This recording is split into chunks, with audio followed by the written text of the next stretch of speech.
So welcome everybody. It is Tuesday, and I'll go down to my little thing down here at the bottom.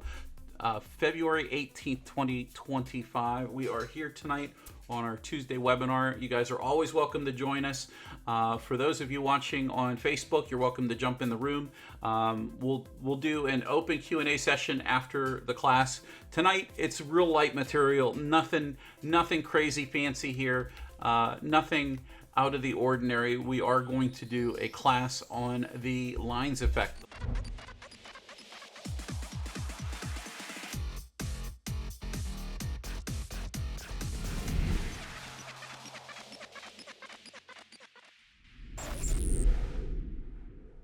The lines effect was added in xLights, I want to say sometime around 2018, 2019. It might have been early in the year in 2019. I want to say that. But the reason why we're talking about the line effect today is because we haven't updated a video for the lines effect in at least the past 5 years. So we're going to walk through. This isn't very heavy material, but it's more of a, if you're new to xLights, this is a great bit of information, especially if you want to start sequencing and you want to understand a little bit more about the basics and the dynamics of it. I have a number of things that we're going to walk through, and we'll go ahead and get started. So the first thing I want to show you is the very basics. If you go up and you click on the lines effect, which is right here at the top of the screen, it looks like a little triangle, and you grab the default. This is what your default is going to look like. Generally, whenever you open and create a new xLights sequence, the first two colors on the color palette are always selected, red and white. And the lines effect has a default setting of 2 lines, and in this instance, they look like 2 triangles bouncing off the walls. Now, the idea, I want to say the idea, the idea for the effect, I don't know that I really suggested this. I think we were all sitting in the Zoom room one night, and Keith and I were talking about something, and we were talking about screensavers. And if you saw the invitation tonight, we talked about in there, it said Mystify Your Mind. That was a screensaver in Windows 98 that I remember very well. And it was always interesting to watch those things bounce across the edge of the thing. And then so what Keith would tell me to do whenever I was interested in finding something, he said, go down a rabbit hole a little bit, go look on the internet and look for some C++ coding. And this coding will take you a little bit further into what xLights needs in order to create or develop the effect. And if you find something, send it over to me that you're interested in, and I'll look at it. Okay, so that was 2018, 2019. And I would often come up with an idea, and I'd Google for hours and hours, and I'd go down a rabbit hole. And in this instance, I don't know whose idea it really was, but Keith said, you know what? I don't think I need to look for the code online. I think maybe I can create that myself. And so Keith wrote the code from scratch. At least I want to say it's from scratch. I don't know exactly what he did, but he came up with the code for the lines effect, and it was all because of the Windows screensaver, which we're so familiar with. Many of us are. Maybe some of you aren't. So if you're a little younger, maybe you don't know. Go look it up on YouTube. But anyway, so this is your default settings, and you can see the lines are just bouncing across here. Now there's only a few sets of sliders. The first slider is going to be your lines adjustment, and your lines adjustment is going to be nothing more than from 0 to 10, or 0 to 20, that is 0 to 20 lines. And as you can see, you get a lot of lines in there. Now we're looking physically at a P10 matrix that is 128 by 96 tall, 128 wide, and so there's a lot of pixels in there. It's not super high definition, but it's a P10 panel, and it's a reasonably nice one at that. And so you can get quite a bit of detail out of this, but keep in mind that this is a large panel. This isn't a garage matrix, we'll say. Maybe if we and I'll go down that in another iteration down later here. this is what the same thing would look like on a small garage matrix. So, but we'll get into that a little bit later. So you've got your lines adjusters. So when you're sequencing, the thing that you have to take into consideration is for the lines effect, for it to really work, you really need to size it to fit your specific matrix panel or megatree, whatever it is that you're placing it on. So that's a good point to start with. The next one is the points adjuster. Now the points adjuster goes from 2 points, because there's a minimum of 2 points that are necessary to make a line, a start and an end, and the connection between them. So you have 2 points all the way up to 6 points. And as you can see, each of the corners or the edges or the connection points between the turn or the bend, whenever those hit, when that point hits the sides of the screen, you can see that it bounces.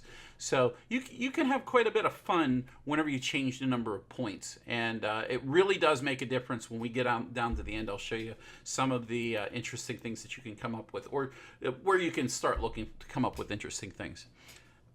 The third slider is the thickness slider. Now, in general, whenever you start, the basic thickness is 1, but what you'll notice is whenever it is 1, it's very thin.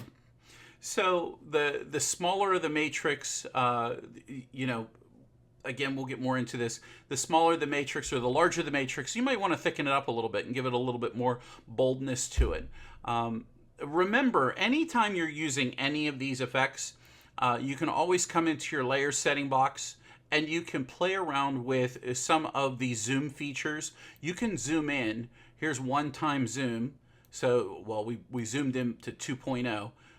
And you can add quality to it if it starts to get a little chunky. But you can always use that zoom feature. That's something fun I like to play with. We did a video, a webinar, I want to say maybe 1.5 years ago by now. Might have been 2 years. But where we talked about nothing but the RotoZoom tab. So we might have to revisit that because there's some updates on there. Next, we'll go ahead and we'll talk about the speed adjuster.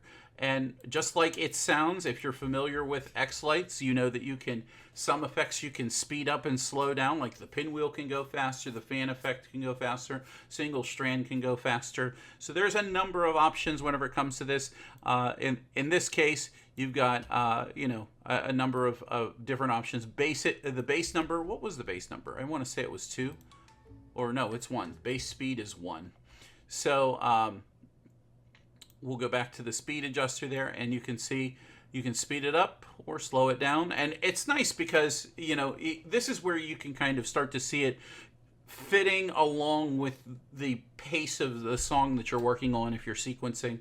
That does lend a lot to the sequence. Whenever something bounces just about right, the lines effect does come in handy for situations such as that. So then the last adjuster is this trails adjuster. And with the trails adjuster, you're basically moving the number of trails that follow behind it, or how filled in they are. So the higher the number, the more trails, and the lower the number, the less trails. So generally, it depends on what you're trying to do. This is really where the Mystify Your Mind comes in. If you can imagine seeing this pop across your screen for hours upon hours on end, you know, whenever you're sitting in your, I remember sitting in my bedroom and seeing Windows 98 with the screensaver would go on. It would just, you know, that would, you know, something to relax you while it was trying to save the screen, because those old CRTs had would get caught with being turned on or off and would burn in and so forth. So the last thing that the lines effect has that's available to it is the fade trails checkbox. And as you can see, with it, it gives, without it, it doesn't have so much of a 3D effect. But if you're familiar with the single strand effect, I'll go ahead and put that on the mega tree. I'll put the single strand effect on here, and I'll make the chase size really long, and I'll add a fade from head. And you can see how it fades off at the end there. We'll get rid of that color, that red. We'll just make it white. You can see how it fades off at the end there. That's what the lines effect is doing. It's giving it that blend, that softened tone. You could also Again, this goes back with the buffer section. You could also use the blur, which is kind of interesting in and of itself. But there's a lot of fun things that you can do to make the Mystify Your Mind or the lines effect a little bit more interesting. There are some interesting additions though that I didn't talk about yet, and those are your value curves for the sliders on the thickness. So on the thickness, you can have really thick to thin, back to thick. I have a value curve going on that. And you could potentially, depending on what song you're sequencing or the pacing in the song that you're working on, you could spend a little bit of time. And if you feel like something's expanding and then contracting, that's what you see here. Like this is the thickness. We can go in here. You can give it that kind of a thickness. You could have it bump to the beat of the sound of the music if you have a music track that's really thumping, and it can expand and contract to that size to kind of go with the beat. You can have go start with a low number, so real thin, then make it go real thick, real high, and then back to real thin, which is what I showed earlier. But this is a little bit more spread out. But a lot of fun. There's a lot of these value curves. I've made these over the years, but there's a lot of them built in the drop down here. Parabolic up. There we go. That one's kind of similar. So it quickly gets thick and then quickly gets thin. Kind of interesting. So a lot for you to play with there whenever it comes to value curves. And then the same thing with the speed. So as far as the speed's concerned, you can have it speed up and then slow down, and then speed up and slow down. And there are parts in music where you really get into the scene, what's going on, and you feel like, oh, it's got to go a little faster, and then slow down, and then speed up, and then slow down. So you can have some fun with the value curves on the speed slider. So there are a few challenges, I will say, with using the lines effect. And it all has to do with something that I call scaling. If I click on the lines effect here, and I'm going to have to bring down here now. Oh, that Windows thing is a bit annoying. Let me fix this. There we go. Okay, we'll scroll over here so you can see it. So right here, if we just go ahead and we re-render these things, we have one doing one thing on one matrix. We have another one doing another thing on the other matrix. And then we have, these are all copy and pasted. So the number one challenge with looking at the two, and let me disregard the top two, the two matrix or the two megatrees. Just looking at the two matrix panels, you can see the difference in what one is doing versus what the other is doing. They have the exact same settings. So thickness is 1, speed is 3, 2 lines, 2 points. And you can see that that's rather consistent. The problem is that scaling wise, it doesn't move or appear to move at the same speed. And if you're really trying to have a consistent look because it's going to the beat of the music, you really need to have the same size matrix panels. And at this point, and this isn't me asking the developers to give me a checkbox that says scale to XY.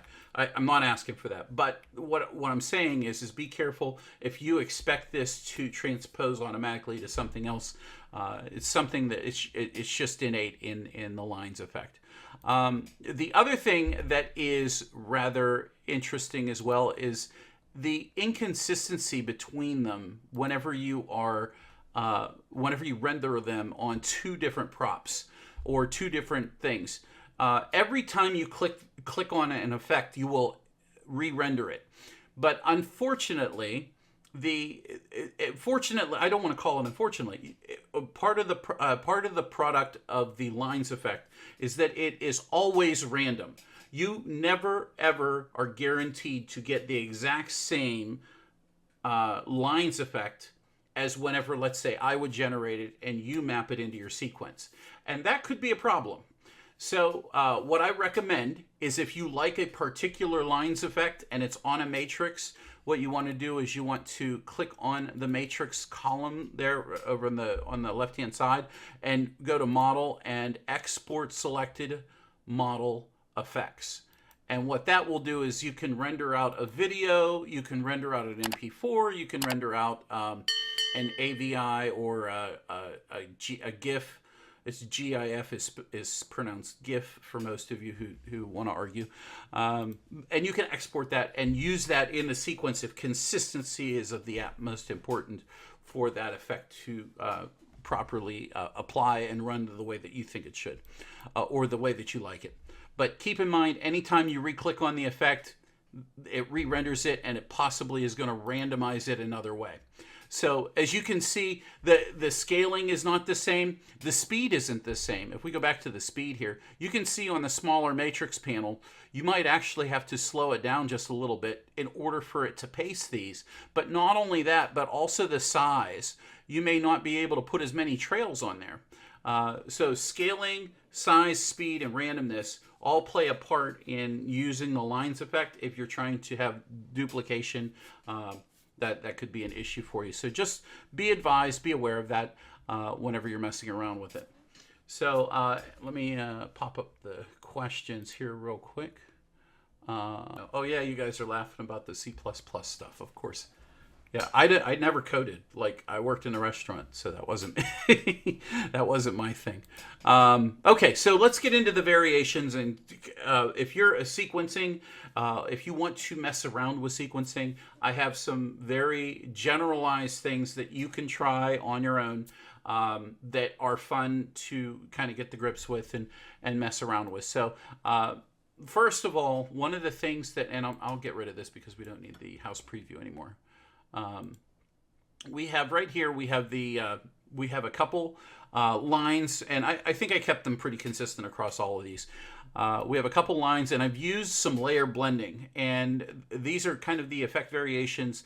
This just scratches the surface because there really is a ton that you can do with any effect. So for me to show you every combination, yeah, that's just not going to happen, because once I come up with something, they'll come up with something different, and then I don't know, something else will happen. I can't. It's hard to reproduce a lot of these things because you just think about, oh, what would this look like with this, and try to remember all of those combinations. So basically, what I like to do is I like to layer blend with these. And yes, I'm using the butterfly effect. This is just to show you that if you have a dense enough matrix, and you are using, let's say, one line with a number of trails on it, you can use it as a mask, and it can mask, one is mask here in this case. You can use it to mask the butterflies effect. The next variation I have is kind of similar. It's almost the same thing, but I cut down, I added a couple points to it. I added an extra point onto it, but also I have it being unmasking the layered effect underneath of it, which of course is the butterfly. So it's the same effect that you saw before, but now we're unmasking, or we're seeing the pattern underneath of it only on the colored pixels that are of the actual lines effect. So layer blending, it's a whole nother ball game. If you want to learn more, I highly suggest you do this and just kind of start going through it and figuring out some of those things on your own. This is a different variation. We have instead of the lines being on top, we put them on the bottom, and we're using the meteors effect, and we're mixing the two layers together. Now, if I take the lines effect away and I just render this like normal, this is what the meteors effect looks like default wise with a bunch of warm-up frames. The warm-up frames kind of make it so that whenever you start the effect, the screen's already full. By default, the meteors look like this as you see them coming down. But in the instance that we're using today, we have the whole screen filled, kind of like the butterfly effect was all the screen was filled. But the other thing that we did was we unmasked what was below it. And if we don't use the unmask, you can see the two lines there going. Let's get rid of one of the lines. I'll add a point. No, I'll leave the points alone. And we'll just go ahead and we'll go through and do 2 is unmask. And now you can see that rainbow, we'll say meteors effect coming down, and it's only being reflected on where that is being unmasked on top of the lines effect. You could also try to do that with 2 is true unmask and get you something that looks rather separated and really interesting in this scenario. So there's a lot of variations that you can come up with. I'm not going to go through all of the layer blendings. That would just take way too much time. But I will say this: if you're a fan of mixing effects and layering and doing things that really change an effect so it becomes a little bit less recognizable, I love using the warp effect. And so in this instance, you've got circular swirl, you got a couple arms, and you see it kind of swirling around. And there's different parts of a song, especially if the song is, I don't know, some sort of song that has, skips or hops like a DJ put in there, like a just I can see this being useful or very useful in that instance. One of my favorite effects is the kaleidoscope. That's another effect that Keith created. I want to say that was close to 2020, 2021, somewhere in there. And we did do a follow-up video more recently. I want to say either last year or the year before. And you can see here that having the lines effect underneath there, I'll just get rid of the kaleidoscope. You can see nothing crazy going on here, just a faded trails, a couple longer ones. We could add a little bit more if you need more definition. And I put a basic kaleidoscope over it, and I added some size to it. And this is a triangle one. And you can have a lot of fun with the kaleidoscope effect. You can change where the Y is centering to collect the data in order to create that. You could do the same thing with the x-axis and have a lot of fun with just value curves, just popping those on there. Or you can change it around, and we can go from triangle kaleidoscope type to a square type. And if we go with a smaller size, and it could turn out to be something interesting or fun like this. The only problem with doing this, and this is very attractive and eye-catching, the only problem with this is you get a tendency to use the same thing over and over again, and if you're not careful, well, I'm going to start to make your sequences look all the same. So the last one that I want to share with you is the shader effect. And in this instance, this shader effect, it's called meta images. Now, if you're not familiar with what shaders are, I did a whole, I know I've done a webinar on it before, but I've done some PPD videos on them. So I recommend that you watch the short ones because they talk about what shaders are. Shaders don't shade.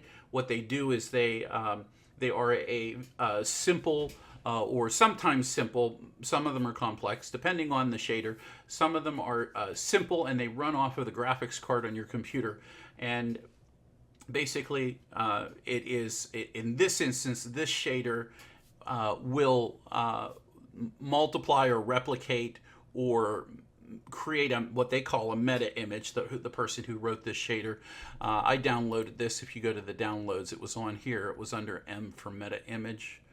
I'll find it real quick. Where is it at? Meta image, and it does this kind of a thing. It has this picture in the background. It just kind of shows you one of the things that it can do. And I just downloaded it, and I threw it underneath of the I threw the lines effect underneath of there. Now the one thing I will say is I had to brighten it up. At first I didn't see anything. This was at 100, and it was very dim. So that's one of the things that I learned, that if something comes out real dim, you can always brighten it up. Here, I'll even throw this bonus in for you. Let me move these down here. If you need it even brighter than this, xLights has this cool thing. It's called the off effect. We can come in here and we can call this transparent. And when we do, we can put this in canvas mode, and we can take the brightness and even brighten it up some more. So that can be a way to brighten it up even more. Well, I kind of messed up with it, but I don't know. Let me see. Transparent black. No. It's trying to layer blend. I guess we can't do that. Oh well. I'd have to sit and figure it out. Maybe that would come up with something else. But that's one way for you to kind of mess around. Maybe we could, I don't know, maybe we could brighten this up. I didn't try to do that. No, not really, but you get the idea. There's a lot of variation that you can come up with on your own as far as sequencing goes. There's, this is just scratching the surface for the lines effect. There's more that you can come up with if you really put your mind to it. I highly suggest that if you want to have some fun, just open up xLights, point to your matrix, and just start throwing the lines effect down. Do exactly what I've done here. I promise you might be like, oh, one slider at a time. This is kind of boring. But actually, the more that you mess around with each slider and you begin to know what they do, the better you get with it, and the more you can kind of things become your go-to. Whenever you hear that part of the song, this is my go-to part of the sequence. I know what to do here. So, guys, that is everything on the lines effect. If you have any questions, go ahead and throw them in chat. If you are watching on YouTube, because this is going to be pre-recorded, once we get this up on the YouTube website, you can go ahead and put your questions or comments down below. If there's some things in xLights that you'd like to see, you're more than welcome to put those comments in there down below as well. Let me know. We're happy to show you new features, any features that you're trying to understand better, or point you in the direction with other content we've already created that can answer your questions for you. So, Robert, thank you for getting us on Facebook. If you are on Facebook watching now, by all means jump in to the PPD Zoom room. We're going to go to open mic night, and any questions on this line effect, anything else that anybody has, and if there's anything that we can do for you, again, just let us know in the comments. Guys, have a wonderful evening. Thank you for joining us. Take care, and as always, from Robert and I, Robert, thank you. Goodbye for now.